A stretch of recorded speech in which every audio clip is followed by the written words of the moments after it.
Welcome back, everybody, to another episode of Anything Goes with Anna Rose. And this is by far the most, excited, honoured, privileged I have been with a guest thus far. And he's right in front of me smiling. He doesn't know this, but I'm going to explain the setup and the connection essentially that I've had parasocially with you essentially for almost a decade, Adam. Firstly, what I love is so many people have waited for this podcast.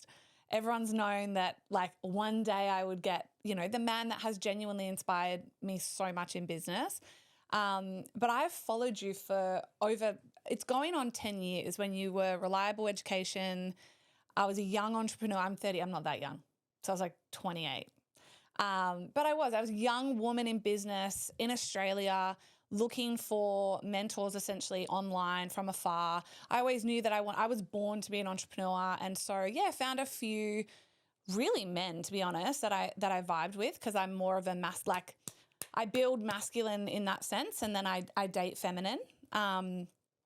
But found you and just immediately felt your servant heart, to be honest. If there was a way that I would describe you the most, because I have followed you for a decade, it would probably be those two words. And I've just watched that consistently from you in the decade that I've followed you. I have gained so much wisdom for free. So cheers. And then, I've more recently been a part. You did your own Freedom Summit, which I got an inordinate amount out of. I just binge your Unemployable podcast, which is The Hat.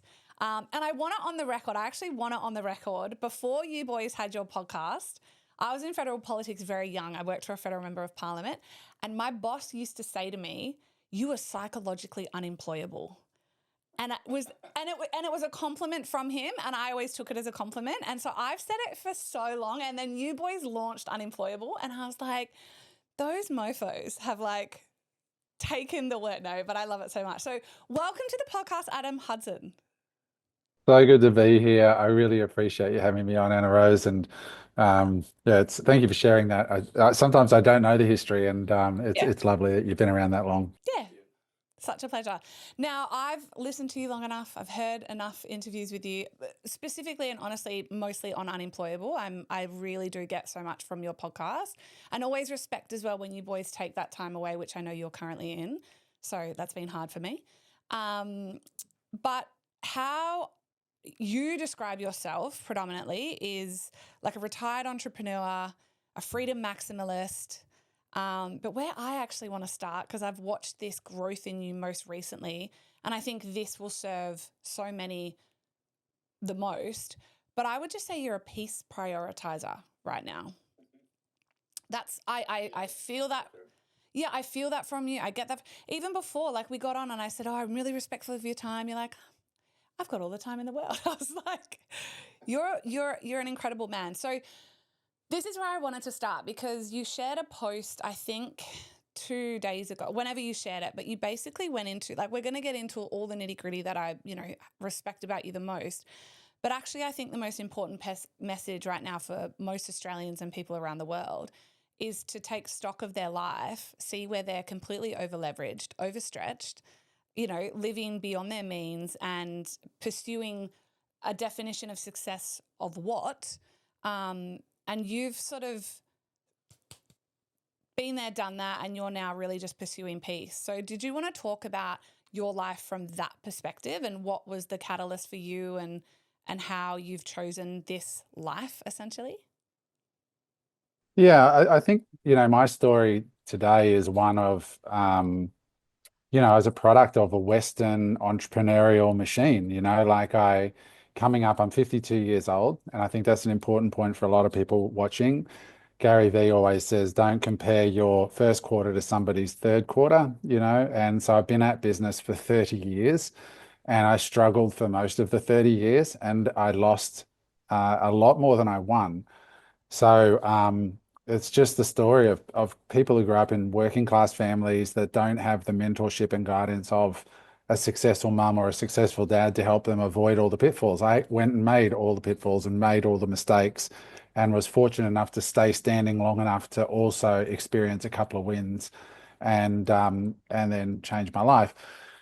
So that sort of took the shape of going to seminars and, consuming books. And when an American guru came to Australia, I would line up and buy my ticket and all of that stuff. These days, that's all changed, of course. You can get access to the very best business people in the world online 24/7, and you can learn so much more, so much faster. It's just incredible what young entrepreneurs are achieving today as a result of their access to global markets and access to the best minds in the world.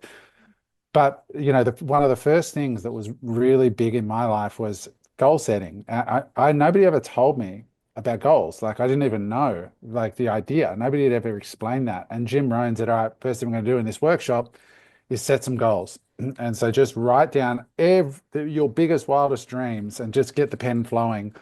And I wrote down all this stuff that when he gave some ideas to sort of get us thinking, like, trust me, when you go to the Mona Lisa in the Louvre in Paris, I didn't even know what the Louvre was at that time. I was a kid in Browns Plains, let alone really thought deeply about the Mona Lisa. He says, when there's nothing like looking the Mona Lisa right in the eye. And I thought, all right, I'm going to put that on my list. I had no clue, no context, but all these other things. I wanted to buy a Porsche. I wanted to travel business class. I wrote down all these things.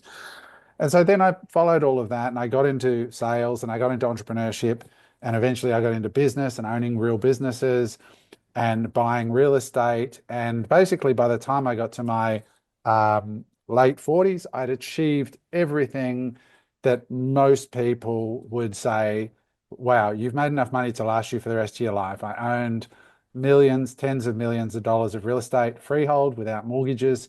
I had a multi seven-figure portfolio of other assets outside of that. So, I was there. And then I hit 50 and I don't know, something changed in me. I just was like, I started to ask a different question, which was, are you happy? And I couldn't escape the answer, which was I was not happy. I had the $7 million beachfront, 4-bedroom, whole floor apartment on the Gold Coast. I had the brand new Porsche Targa 4S in my basement. It's a $500,000 car. I had multiple investment properties paid off, hundreds and hundreds of thousands of passive income coming in from my real estate. And I was just waking up feeling dead inside. And I was like, why? Like, what's going on? And then I went and did some hard questioning and I asked the logical question, which is, why did you start on the journey in the first place? And the answer to that question was a single word, and that answer was freedom. That was it. I still remember from the very first goals list, my definition of success was to go to the Brisbane airport, to look up at the departures board at all these exotic locations, none of which I'd been to, Nairobi and Paris and Dakar and New York, and just pick a place, buy a business class ticket to that place, and then buy my stuff that I needed when I get there. That was like my definition. It was all about agency over my time and the ability to travel and see this amazing planet. And I just wandered so far from that. It was into cars and property and all these things. And happiness wasn't even on the list. I thought those things were going to bring happiness, but of course they don't bring anything. They just bring eyeballs from other people, but that's not happiness. So I then started to say, all right, how do I optimize my life for joy? What's not bringing me joy? What's not bringing me happiness? What's bringing me stress? What's increasing cortisol levels? Because the other aspect to this was traveling with me. I'm in Bali, but I carry this photo with me everywhere I go in the world.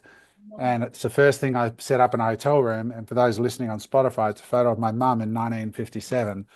And my mum died when she was 58 from a brain tumor, and I'm 52. And so look at it and go, my mum was 6 years older than I am today when she died. So don't take anything for granted. Now is the time to actually take on the harder challenge in life, which is finding authentic joy, building a life that you wake up in the morning and you can honestly, hand on heart, say, I'm mostly happy today. And I'm very proud to say that today, my life, I honestly am struggling to think of a bad day. I really don't have any stress anymore. I'm in flow most of the time. I'm present in my own life. I'm healthy. And I feel great. And so now I think, oh, I'm winning. And you know what? Requires way less money than I thought I needed when I was optimizing for money itself. So I might just leave it there and then you can jump in. Yeah, no, I'm like, keep going.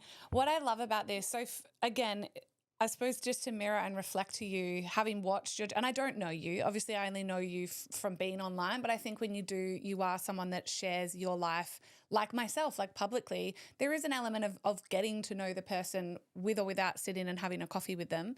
But from my observation of you, Adam, over the last decade, I have watched that in you, like in the last year, essentially, or 6 months, probably the most.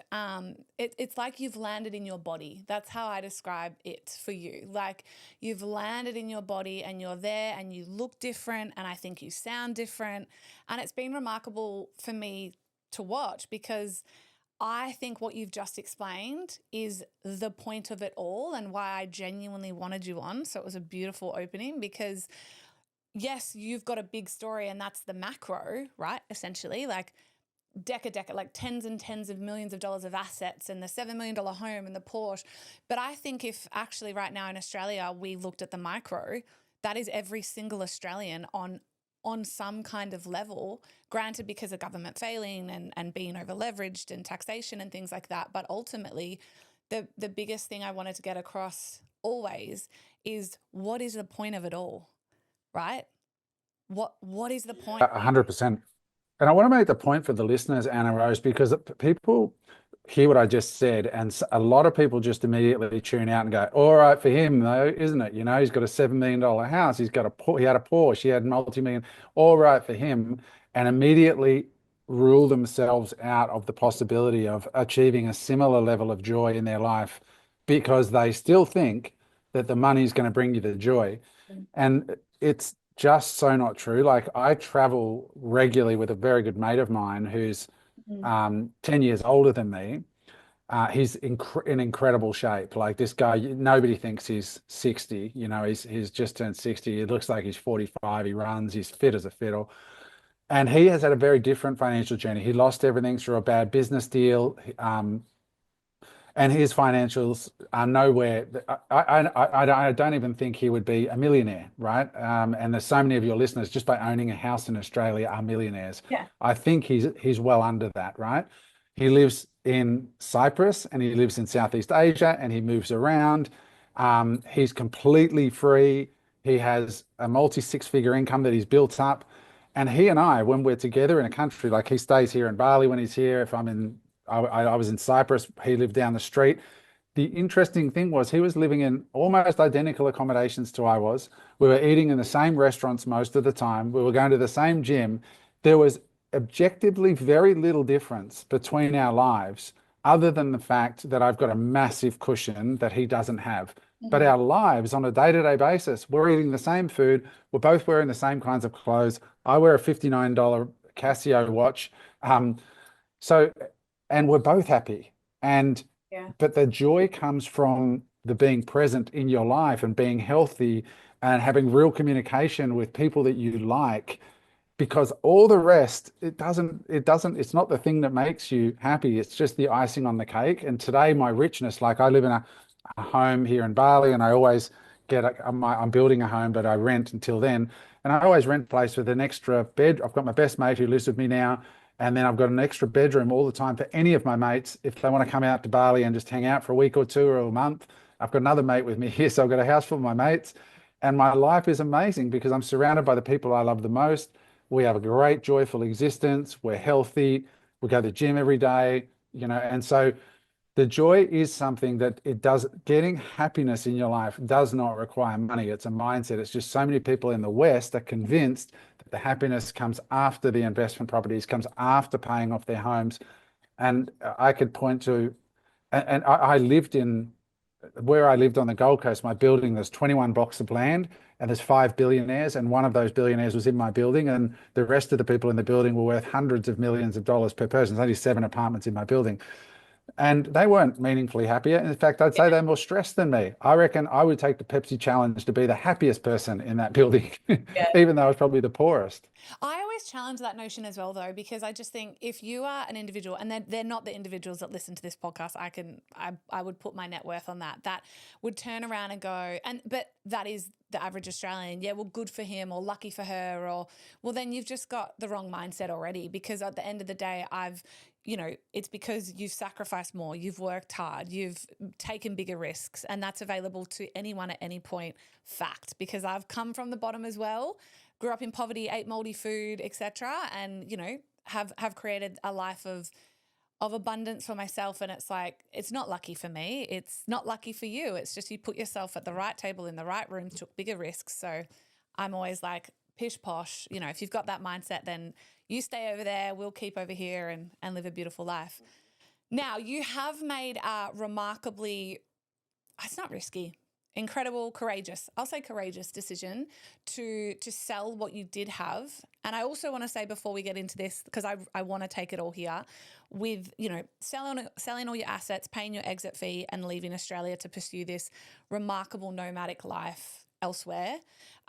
You interview everyday couples who have families, who have far less wealth than you, on your Unemployable podcast that everyone can go listen to, that, it's the everyday Australian. So yes, you've got a big story, but you bring so many everyday Australians along for the ride in interviewing them. So I just want to say that if there's an element of this story which you're like, yeah, it is easy for him, but not for me, go and listen to Unemployable and listen to all the interviews you have done. But you have sold everything and you did become liquid and you left Australia. Talk us through that decision. I did, because again, when I went all in, and that's why on my Instagram now, I describe myself as a freedom maximalist, because that really, for me, I realized through going through this period of like introspection and really making, like, retiring at 50. And a lot of people are like, dude, like, you're so young to retire. I'm like, that's the point, bro. Like, I'm still young. I can still enjoy life and use my mobility while it's still have it for the next 30 years, Um, but when you get into freedom maximalism, it means really looking at optimizing my life. That's what is at the core of me. It's my highest value, freedom, right? Like the ability to not have that taken away from me. And so when you look at countries, I look at them like, I interviewed a guy recently, he said they're like clubs. When you join a club, there is a price to join the club, and then there's the members of the club, and then there's the benefits of the club. And then what we should be doing as humans is looking at all the clubs around the world and making the assessment based on the price, based on the services offers, based on the benefits. Is it the best deal for me? Yeah. Now, everybody's different. Some people, it's going to be a hard yes. Australia is the best deal for me. Other people, no. Like for me, it's a no. Like the amount of tax in Australia to me is bad and getting worse. The services that people think are, incredible, they haven't seen a lot of the time that if you have a little bit of money, you can get incredible healthcare anywhere. But I don't want to dump on Australia. It's a great place in many ways.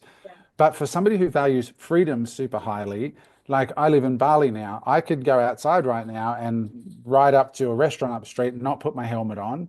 And they're just like, well, look, dude, if you want to kill yourself, it's your head, your life, go ahead. Like they'll fine me 1,000, but I don't know what it is, was $50 or something, Aussie, if I get caught, and I might get caught if I was doing it. I've been fined once since I've been here because I wear a helmet nearly all the time. But the point is, I feel much more free here. But also there's the way you can set your life up with taxation and different things. There is ways to play the game that you can either hate the game or you can hate the player. And a lot of Australians, if you read the comments in my YouTube interviews, they hate the player. They hate me because I'm like, look, these are the rules. I decided to hand in my resignation in Australia. It wasn't free. I had to sell all my buildings, which I did, and I paid a lot, 7 figures in exit tax. So all the capital gains, I had to pay all that. I had my Bitcoin valued on the day I left. I had to pay tax on it as if I'd sold it, even though I didn't. I had to pay the tax on the gains. and all my equity portfolio, all my shares and stocks. I had to pay the taxes.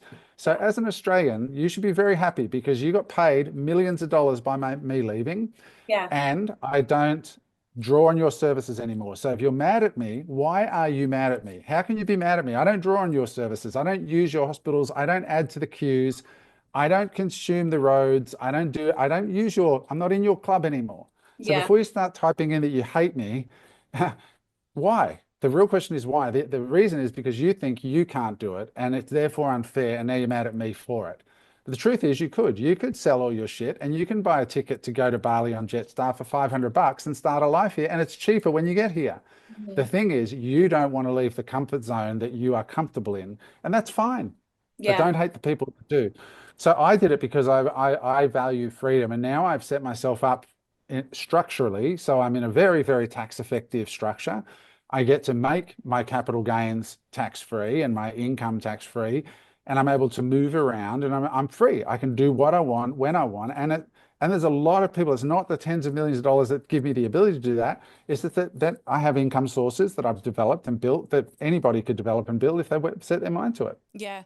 I always say, because I coach a lot of women, and I say to women relentlessly, like, your triggers will piss you off, but they will set you free.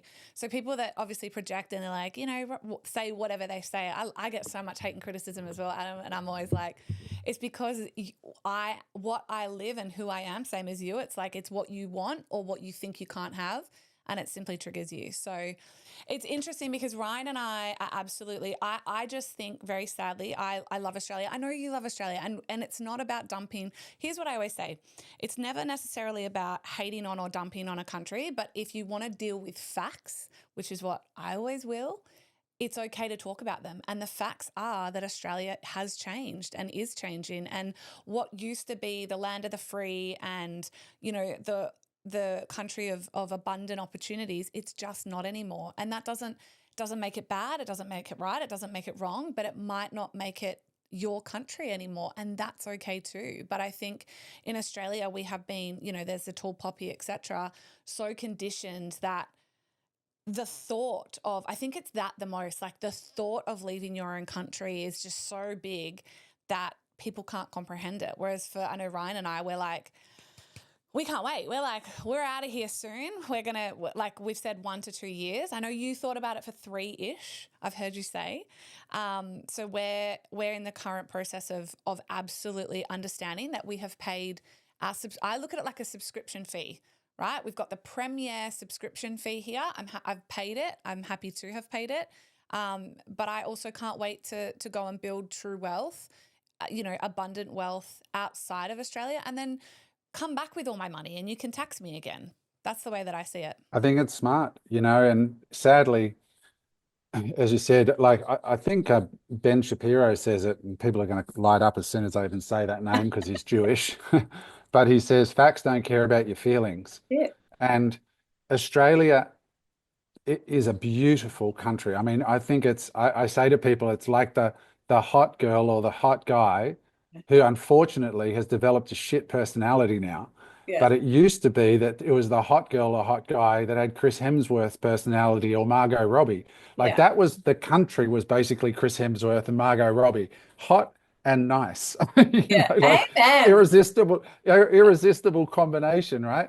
But now it's like just this annoying, entitled, overburdened, like it's just like a high maintenance place. And it's sad because we've had incompetence on both sides of the political aisle that have I believe sadly an evil agenda, and I've come to the almost defeatist conclusion that the left and right, the idea that we can choose the left or we can choose the right and we get to vote, is all just a charade to keep us believing that we, the little guys, have any say. I don't believe politicians have any power anymore. I believe there are people above politicians. The politicians are just the puppets to keep us, under the illusion that we live in a democracy and that we have some say in things. I think that it's actually Australian to think about your family and providing for your family. Do the best you can be a country, but these people say, I'm going to stay and fight. I'm like, are you? What are you doing apart from writing YouTube comments? How are you fighting? Really, if you want to fight, um, look after your family, right? Look after your this gross ineptitude, this gross mismanagement of our resources. The bet, is I don't think the worst has been seen yet. These millions of people that have been brought into the country, they cost the country money, and they're going to cost the country money into the future. And you're already seeing with this budget that's being brought down what they're going after. They're going after the assets and the wealth of the middle class Australians who are trying to get ahead, not the 50 over 50% of Australia now, of the voting populace of Australia, either relies on a government handout or works for the government as their principal source of income. Now that that's the case, we are in fact a socialist country, Correct. speaking of facts. More than 50% of the votes are reliant on the government. So, and the narrative to those folks is it's these people over here that own businesses. Like, I got ravaged in the comments the other day. Somebody clipped a reel of me saying it's an absolute disgrace that we have normalized fake sick days. That's these small business owners that own coffee shops and hair salons and mum and dad businesses, Yeah. that Australians just think it's normal and okay to say, I'm sick today, even though you're not sick. It's theft. Yeah. Literally stealing straight from the family that owns that business. Now, it's not even different on principle if you work for an evil corporation like a bank. It's still stealing. But they go, no, that's just Australian. I'm like, no, that's not a good part of the Australian personality.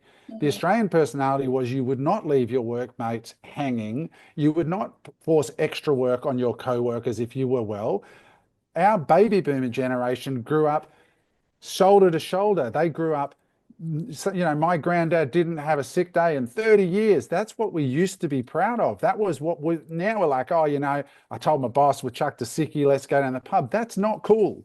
Yeah. That's theft. Yeah. But now it's like you're an asshole if you call it out, and they do. They call me an asshole all the time.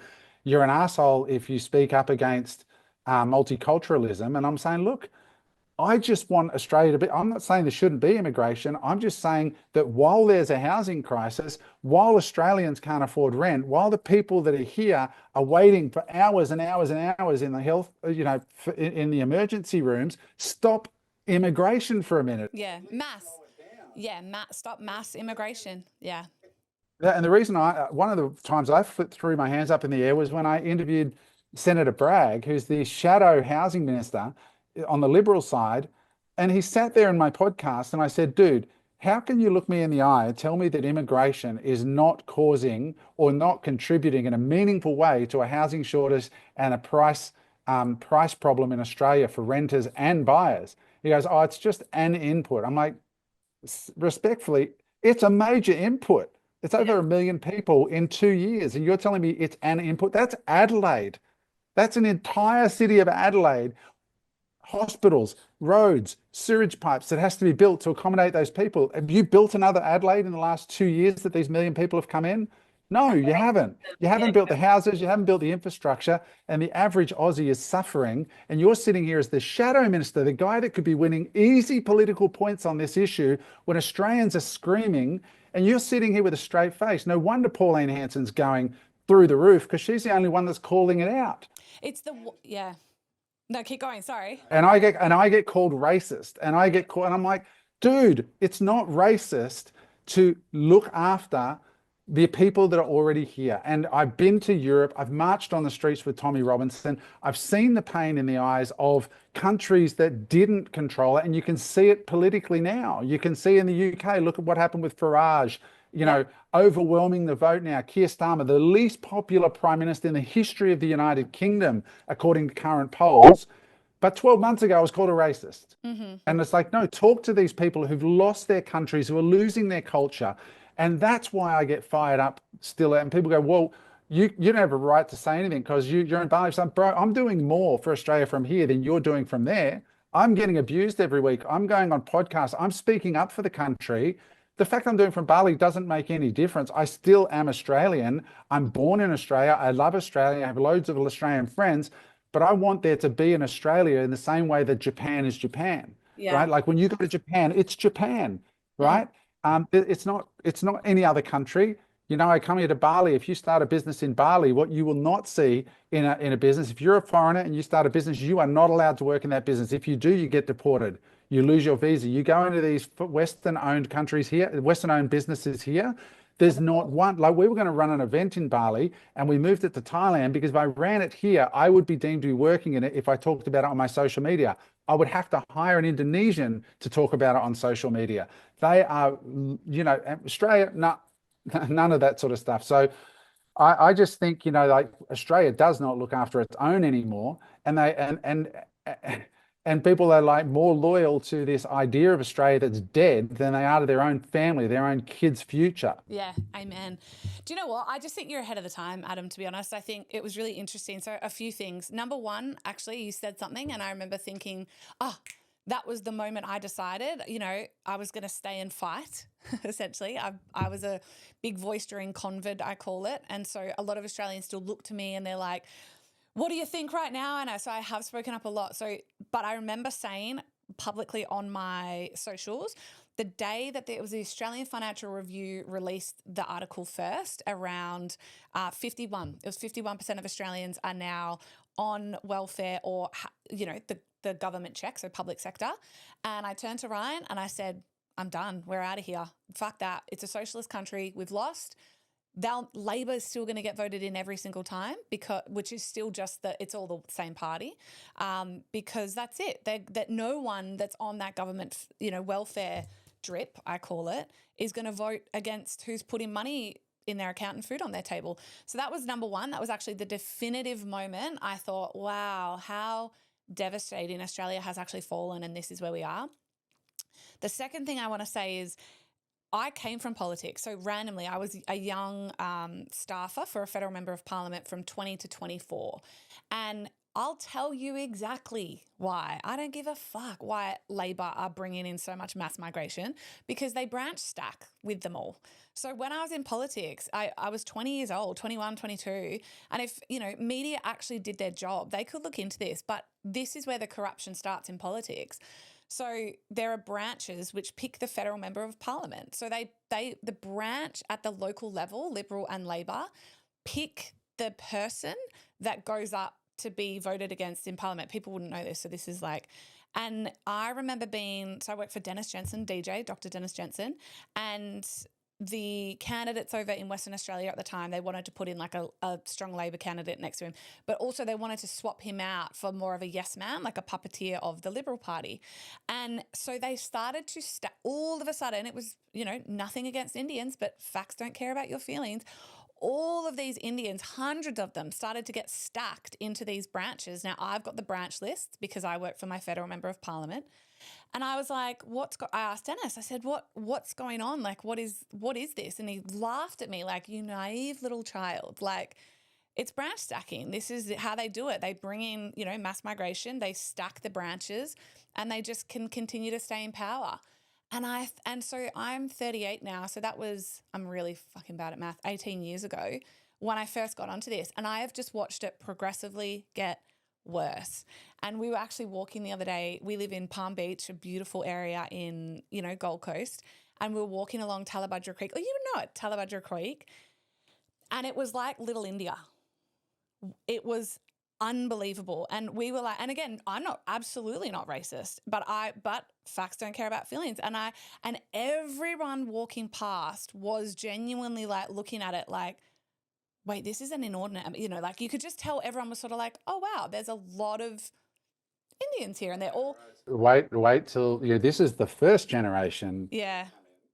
And then they're going to have kids who are going to have kids, and Australians are like, oh, it's not that bad. And I'm like, dude, just give it 20 years and see when those kids have kids and the kids have kids, what's your grandkids going to be living in? I was stunned by a particular video I saw not long ago where the leader of New York, right, Mandami, is sitting in the what are they called, the main guy, right, in a state, the mayor of New York. So he's in the mayor's office in New York City doing a call to prayer. Mm-hmm. And I'm like, and it was 20 years from the 9/11 bombings. And I'm like, you've got a call to prayer happening in the mayor's office of New York City, just a few blocks from the buildings coming down. 20 years. Think about that. And when you live in a democracy, that's how it works, right? So it's voters. And you're seeing it in London. At one point, 9 of 12 city mayors were Muslim leaders, right? Now, I'm not saying that Muslim people are bad. I'm saying that the UK is a Christian country that's being controlled by 9 Muslim leaders at the city level. And it's just like that's going to have a fundamental change of how a country feels. And I know people are flexing, but you live in a Muslim country. No, I don't. I live in, well, actually I do. Indonesia is principally Muslim, but Bali is Hindu. But I would live in a Muslim country. I don't hate Muslims. I like a multicultural world. I like going to the Middle East and I like respecting their laws.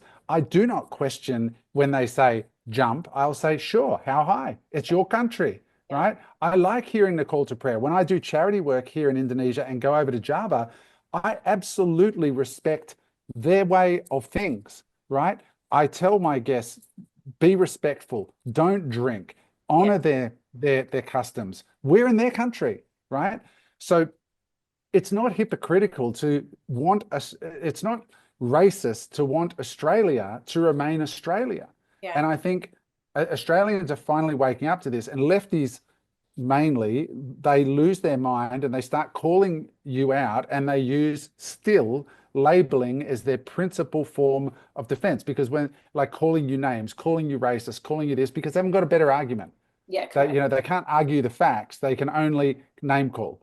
But what's happening, thank God, is people are now starting to go, you know what, call me whatever you want. I don't give a shit. I give a shit about Australia being Australia. And this is a problem. And if Australia and immigration is so tightly tied to this issue, because that literally defines the people on the ground. And I got somebody said to me the other day, oh, but they can't vote for 8 years. And I'm like, dude, 8 years is nothing. It's like that. This is the problem with the West, is they think in like such short time frames. The Chinese do not think in 8-year terms. They think in 800-year terms, right? The Eastern countries don't think in 8 years. The Muslim culture is thousands and thousands of years old. Like, these people think in long time frames. Australia is only 200 years old as a country, right? Like, we've got to start to get smart and stop being childish little adolescent country and start to grow up as a nation and define who we are as a country and standing for what we are as a country. Yeah, which I agree with wholeheartedly. And I don't know. I always say I was born for this time. I think you were born for this time. I think people that are using their voices and platforms, and again, like I said, it's not bashing. I don't look at it like that. I genuinely don't. I look at it like facts, and you can talk about facts, and if that offends you, beautiful, lean in, because that's probably the work that you will need to do. Not you, like the people that sling hate and are so confused. And then they're also the ones I laugh, because I'm like, you will literally be the ones in 10, 15, 20 years going, how the fuck did we get here? Like, when did this happen? It's like, well, we were talking about it 15, 20 years ago, but, you know, welcome to the party. The thing that I think... It's like COVID. It's like COVID, you know, that COVID, the conspiracy theorists were right. And the new conspiracy theorists are the people that are speaking up for the country and prepared to have the argument. I got ravaged as well when people were like, and this was on 9 News, some people spoke up about the people who were jeering at Anzac Day when they were doing the call to country. And I said they should keep jeering. And that was really divisive, and I really got attacked for it. And I said, guys, the reason is we need to speak up, because this is an event for the Anzacs, right? That's my belief. And that Australians need to stop apologizing, because how far back do you want to go, right? This is the nature of humans, right? Like, the Indigenous had battles between each other, and one tribe killed another tribe to be the tribe that was in power at the time that, you know, white settlers arrived. It's brutal, it's horrible, yes, and it's nature. But your child, if you have a baby and it's born in Australia, how has it got any less spiritual right to the land than an Indigenous child 200 years ago? They're both children born on this land, right? one shouldn't be apologetic all the way through its life. It grew, it was born into this country. So I think, Australians need to, and again, people call me a white supremacist or all the other stuff. And I'm like, no, Anzacs died for the country. What's been built here is incredible in Australia. It should be something that Australians are unbelievably proud of. And yes, there was bloodshed and there was terror, but there was also bloodshed and terror before whites turned up in Australia as well, Yeah. right? There was battles, there was wars, there was murders over land and disputes and different things, and that's human nature. It's sad and it's ugly and it's horrible, but it's time to be positive about these things. And yeah. I think I think good on you. I think the thing about me is I'm unoffendable. I'm genuinely unoffendable. And I also think that the world has gone so mad. And luckily, I think we always swing in the pendulum. And I think the pendulum is swinging back, luckily. But I think we got so far the wrong way because people were getting so offended over everything. And I think the ability to sit beside or opposite someone, even what you just said then, I'm like, good on you for having an opinion. Like I think the more people that can listen to an alternative argument or something that they disagree with and go, that's an interesting perspective. Like, thank you for sharing that. I haven't looked at it that way. The faster this world will heal and the quicker I think our country will get back on track, because people just hear. I was in a group the other day and a girl had shared she was mortified that a One Nation federal member of lower house, so a federal member of parliament essentially, not a senator, had won the first house in Australia. And I was like, welcome to the party. Like, here we go. But all these young women were jumping in going, oh my God, we're like, the world's ending. We're so racist. And I'm like, what? Like, because they're in this media cycle of perpetual like echo chamber of just not being able to sit. Yeah. Just not being able to sit across. And the thing about offense is it's taken, not given, right? Like people take offense, it's on them, right? Like people get offended, like people say, I'm offended by that. And I'm like, well, I'm offended that you've got a guy at the front of the room telling the Anzacs that the land they fought for wasn't theirs. I'm offended by that. So how about we talk about who's offended here? I'm offended that you are apologizing for our Anzacs. No, you don't have that right. These fucking guys got up and took bullets for the country. And now you want to stamp your bullshit on there? Like, no, let's honor those men and women, and those men and women only at this moment in time. This is our ceremony for those men and women. And I'm offended that you think it's appropriate to try to virtue signal. And then I go and I click through to these people's pages that attack me. And I had like this photographer from Sydney, and I went to her page and it says, I acknowledge, the original landowners. And I'm like, oh, do you really? So how much money did you make on your fucking house in Sydney? Are you that apologetic and disgusted by what the whites did that you're willing to sell your house and transfer all the profits from the stolen land that you created that wealth on? Or are you just virtually signaling on your little photographic website, hoping that we all think you're a nice person? How offended are you? How moral are you? So you either shut the fuck up and give the money to the Indigenous people that you made as a white person off their stolen land, or just stop virtue signaling. How about that? Yeah, right? Like people are offended until it comes home. These people are like, oh yeah, immigration's great, blah, blah, blah. Okay, we got a busload. We're going to put them at your house. This is what I say. This is exactly what I say. What about now? How good's immigration now? Oh, it's fine when I can just get the virtue signaling points, but not when it's a real problem for me personally and my family. And I think many people feel this way, but they don't speak out like I'm speaking out. And we're just conditioned that you're racist, that you need to apologize. Meanwhile, these hypocrites sit there making all their money off land and in a system that came from white settlement. It came from, the westernization, and they're very happy that them and their kids are in good schools and good hospitals, all fruits of labor of, capitalism. Yeah. Right, but they don't want to own it. They just want to, I apologize for this and I acknowledge it, but I'm just not happy to hand back the goodies. Yeah, exactly. I think the biggest thing I'm getting from this conversation that I just keep thinking about in Australia as well is a big reason why I want to leave is that I just don't think it's safe to actually have these conversations in time to come either. I think that the hate speech laws, etc., will deem conversations like this reprehensible, you know, like, well, we're going to throw you in jail because you have a difference of opinion. That is genuinely where I see Australia going. And another huge reason why I've said to so much of my following consistently when they're like, why would you leave? I'm like, because genuinely I believe I actually can fight for you louder and harder outside of the nation until you all kind of sort this mess out and you all stop voting for a government that's track record is obliterating our nation. I totally agree. And I certainly feel more free to speak because of the way I've set myself up now and all this stuff. But I mean, there'll be people that listen to that last rant where I went on about, giving up your wealth, like when Billie Eilish was at the Grammys saying, stolen land. And then the next day, a law firm in California said, we will fund the legal costs of the original owners, Indian owners of the land underneath Billie Eilish's house in Hollywood, in Beverly Hills. We'll fund your law case to get the house turned over to you. And it made worldwide. I'm like, exactly. Yeah, I watched that whole thing go down. Yeah. And I was like, this is the hypocrisy.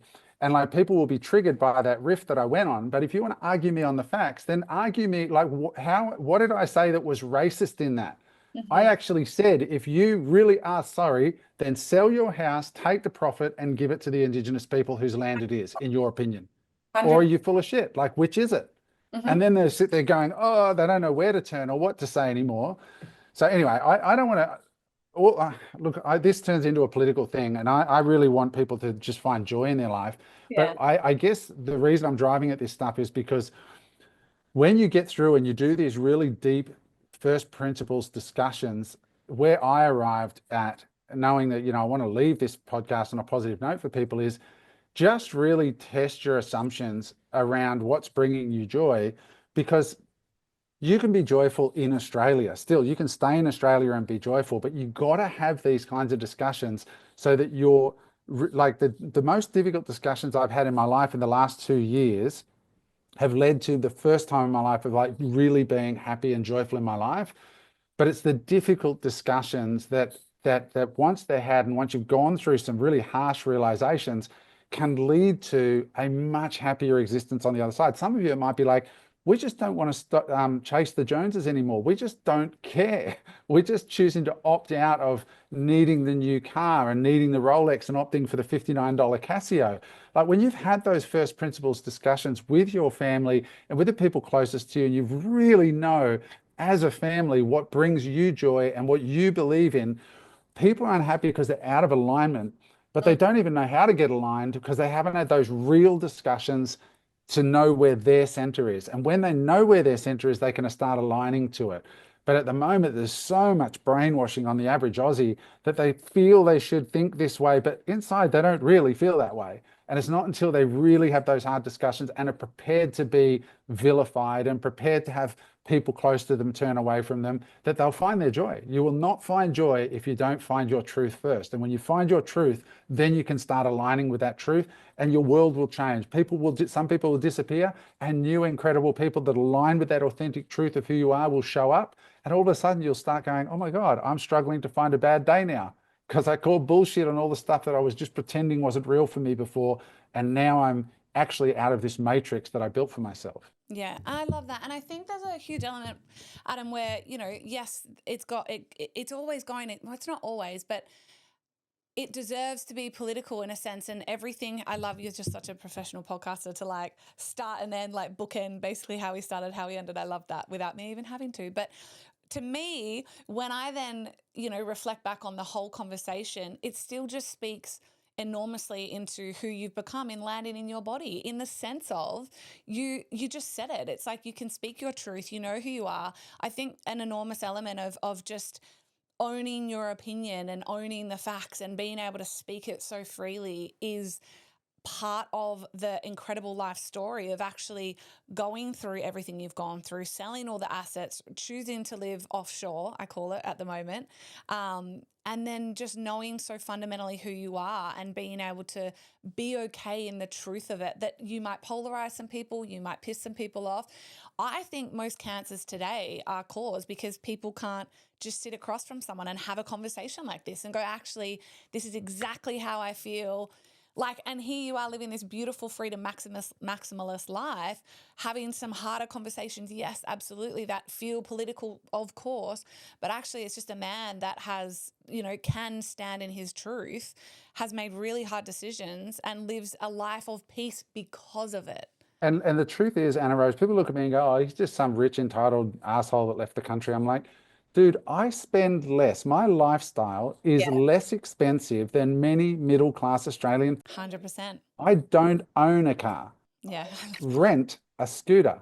Right? My house in Bali that I'm building is beautiful, but it's all in. Like the land was 380,000 and the build is like 800,000. So it's like $1.2 million and it's a beautiful house. Like it's a 550 square meter house.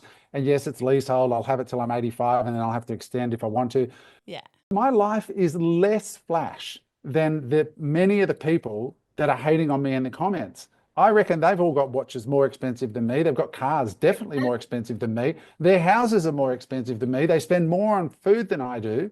And they call me the asshole. And I'm like, no, I live simpler than you do. Yeah.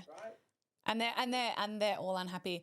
I think the biggest message that I always want to get across, always, that I, share in my podcast, in my businesses, in my coaching, everything, is exactly where you've landed in essence. I have this, I don't know, like existential crisis every few days, powerfully. I think this is like part of my weird zone of freak, but just being like, why the fuck are we here? Like consistently I say to Ryan, I'm like, wait, it's happening again. Like, how the fuck are we here and why are we here? And wow, I'm so grateful. And isn't it wild that life happens in a second? And, and so when I look at men or humans, I'll say, like yourself, who have chosen to make the difficult, courageous decisions, to choose to, change locations, become geographically, competitive, essentially, and stand in your truth, I just think it's incredibly inspiring. That's the way that I look at it. So I just chose to stop playing the game, the Western game. And people say to me, Adam, you had it all. I said, I had it all through the Western mind, but I didn't have it all through the Eastern mind, right? People look at me here. I remember I was talking to a Balinese guy recently and he had no money, right? And he said, so Adam, tell me about your family. How many kids do you have? And I'm like, I don't have any kids. And he looked at me like I just said, I'm flat broke. In the West, if you said I'm flat broke, they're like, oh my God, dude, I'm so sorry to hear that. Like in his world, a man at my age with no kids, he was like, bro, do you need anything? Can I help you? Like, do you need a wife? Can I get you a girlfriend at least? Like, we need to get this thing started, right? Like, what kind of life is it? He didn't ask like, how much money do you have or what's your share portfolio or what, what's your house like? Where do you live? He didn't give a fuck about that. He cared about family, right? And it all depends on your perspective, right? And from where you sit. I am broke, according to many Balinese, because they value different things to what I valued coming up in the West, right? So I just think what's the purpose of life is to find joy. And one of the greatest ways to find joy is to, get your needs taken care of. It's hard to be happy when you just don't have your basic needs taken care of, and then help others. Like I help people in lots of different ways. I give hundreds of thousands of dollars a year to charity. I've done 19,000 interest-free loans now around the world to entrepreneurs in third world countries. I've been directly responsible for curing thousands of blind people here in Indonesia.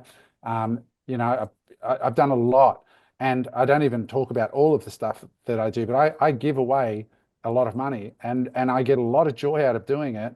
And so find a way to find joy, right? And it starts with yourself and then to others and to give where you can. And I don't hate people. I don't hate I just hate evil in any form. And I find a lot of it in politics, and I find a lot of it in these fights that people get in. They're just driven by left and right agendas and things that I don't care to understand too deeply beyond it anymore. I just want to focus on waking up in the morning and optimizing for peace and optimizing for joy. So I'm going to stop doing these podcasts soon because people don't watch long enough. I get clipped and they just take it out of context and make all sorts of assumptions. Like, all right, dude, enjoy your life. I'm out. I said this to Ryan, and I'll let you, I do honor your time. And I literally said to Ryan just before I got on, I said, I so respect Adam because I know he doesn't need to do this. And he doesn't say yes to it, I don't think, because I always try and find more of conversations with you, because I do genuinely think you have so much good to share. Even when it's spicy, I love that the most. And I said, I just think soon he won't do many podcasts because he's actually happy. And I don't think he needs to.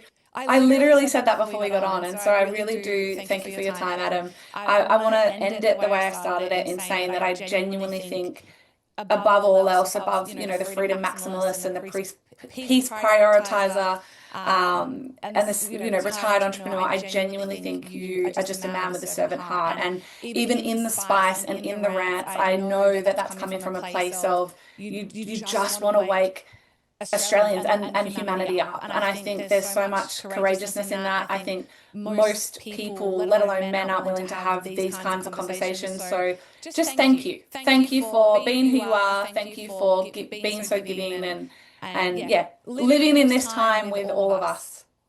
My pleasure.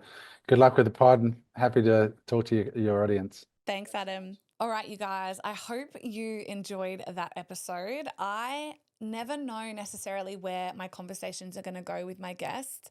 Adam is genuinely someone, I've said it multiple times on the podcast, but someone I have followed for over a decade. He could talk on any number of topics: business, taxation, moving internationally, etc. But I have watched that man find a level of peace and truth that is a rare unicorn in this world today. And so it was actually a gift and interesting to see where that conversation went, to pull what I was able to pull out of him. And I'm just grateful. So I know there may have been things he said that even goes against what you believe, and that's okay. Your job in this world is to listen and not judge, right? And to respect that if you sat across from him and shared your opinion, he would sit there and listen and be able to challenge you and have an honest, beautiful conversation with you. So like I said, I hope you enjoyed that conversation. If you want more of Adam, I'm going to put all of him in my show notes. But I wanted to end this and say that ultimately, watching someone hustle for a decade and earn squillions of dollars, Deca 10, tens and tens and tens and tens and tens and tens of millions of dollars, both in, liquidity, so cash and assets, to sell all that and exit Australia and genuinely go and find peace the way that he has. And I've watched and listened and heard and, followed his own journey from his own mouth, has been more inspiring than I can honestly share. And for me, that's what I really wanted you to get in this podcast, that it doesn't matter, what your net position is right now. Ultimately, figure out where it is you want to go in life. What is that happiness for you? What does success mean to you? And go and live that unapologetically. And if you can sit in your truth and get on a podcast and speak as honestly as he did, which he knows is polarizing and can be polarizing, then I applaud you and I'm proud of you, because it is rare. And I think it's really needed in the world. So until next time, my friends, as always, stay wild.